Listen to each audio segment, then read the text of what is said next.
Aksi pembakaran hutan dan lahan yang terjadi di Muratara seluas 2,4 hektar di Desa Embacang Baru, Kecamatan Karangjaya, berhasil diungkap oleh tim beruang Polres Musirawas Utara.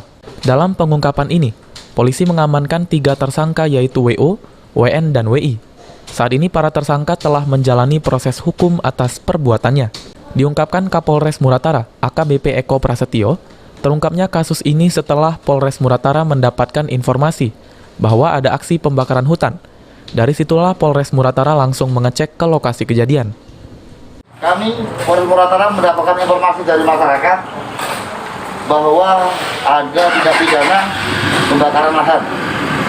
Dan kami pada tanggal 6 April pukul 16 WIB, kami tim langsung mengecek ke TKP.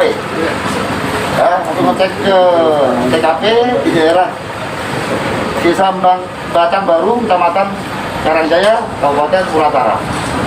Sesampainya kita di TKP, kita temukan betul lahan yang bisa dibilang terbakar, dan di situ kita temukan 3 orang atas nama Saudara Wardoyo, Saudara Nanang, dan Saudara. Selain ketiga tersangka, petugas juga mengamankan barang bukti berupa korek api, 3 buah tank semprot air dan kayu. Selain itu, polisi saat ini masih mengejar pelaku lain yang terlibat dalam kasus ini. Satreskrim Polres Muratara bersama tim beruang Polres Muratara melakukan pengecekan ke TKP. Setelah di TKP, memang ditemukan ada 5 terduga pelaku pembakaran lahan.